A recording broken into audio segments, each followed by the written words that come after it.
정부가 유주택자의 전세대출 이자 상환분을 DSR 규제에 포함하는 방안을 추진합니다.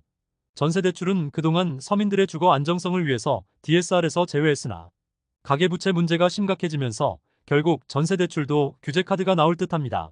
다만 당장 모든 전세에 전면 시행하면 부작용이 커질 수 있기 때문에 우선 유주택자들의 이자 상환분에만 적용을 시작할 전망입니다. 최근 금융위원회가 국회 정무위원회 등에서 가계부채 관리를 위해 DSR 적용 범위를 확대하고 유주택자의 전세대출 이자 상환분 등을 포함할 계획을 보고한 것으로 알려졌습니다.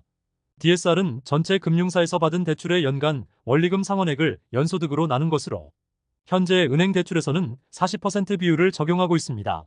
전세대출에 대한 DSR 적용은 지난 2021년 가계부채 급증 시기부터 계속 논의돼 왔으며 100조 원이 넘는 전세대출을 계속 예외로 하기엔 관리 효과가 떨어진다는 지적입니다. 부동산 시장 침체로 국내 건설업계 상황은 계속해서 심각해지고 있습니다. 올해 들어 최근까지 20곳의 건설사가 부도 처리되면서 지난 2019년 이후 최대치를 기록하고 있습니다. 부도난 건설사 수는 1년 전과 비교해서 2배 이상 급증하고 있고 종합건설사 7곳과 전문건설사 13곳 등입니다. 또 폐업한 건설사는 올해 상반기에만 240곳에 달하고 있고 작년 대비로는 38% 이상 증가했습니다. 건설업계 관계자는 특히 지방을 중심으로 건설사들의 부도와 폐업이 늘고 있고 시장 침체로 정부의 추가 지원 방안이 절실한 상황이라고 전했습니다. 금융시장에서는 은행의 중소기업 대출이 한계치에 도달하면서 위험한 상황입니다. 최근 은행에서는 주담대를 중심으로 가계부채가 급증하고 있으며 올해 들어선 중소기업 대출 증가율이 가계대출 증가를 초과하고 있습니다.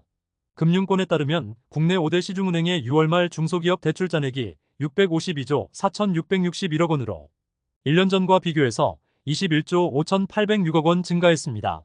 항목별로는 개인 사업자를 제외한 중소규모 법인 대출에서만 16조 2천억 이상 늘었고 가계대출 증가 비율보다 2배 이상 빠른 상승률이 나타났습니다. 그리고 더 큰 문제는 중소규모 법인이 제때 이자를 상환하지 못하는 연체율 상승입니다.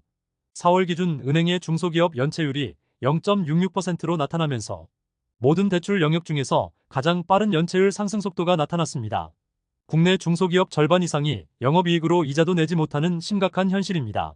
연체율이 급증하면서 은행권에서는 서둘러서 옥석 가리기에 나서는 분위기가 확산되고 있고 일부 은행은 수익성이 낮은 기업에 대해서는 대출을 대폭 축소할 방침으로 알려지고 있습니다. 지금까지 잼스톤TV였습니다. 오늘 영상 도움되셨으면 구독과 좋아요 부탁드립니다. 시청해주셔서 감사합니다.